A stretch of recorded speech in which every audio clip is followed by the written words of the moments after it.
আমাদের কিছু ভাইয়েরা অবশ্যই এভাবে বলে থাকে, গরু কত হলো? 60,000, 1,20,000, 2 লাখ টাকা।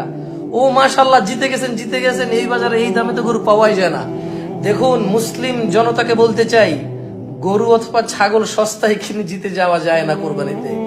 কোরবানিতে জিতবে সে যার কোরবানি আল্লাহ সুবহানাহু ওয়া তাআলা গ্রহণ করবে বা কবুল করবে, আর কোরবানিতে হেরে যাবে সে যার কোরবানি আল্লাহ সুবহানাহু ওয়া তাআলা গ্রহণ করবে না, যা লোক দেখানোর জন্য কোরবানি হবে, সালাত আদায় করে না, যাকাত আদায় করে না, হজ ফরজ আদায় করে না, বা শিরকে নিমজ্জিত, বিদআতে নিমজ্জিত, অথবা হালাল টাকায় কোরবানি হচ্ছে না, জোর জুলুম, অবৈধ অন্যায়, দুর্নীতির টাকায় লোক।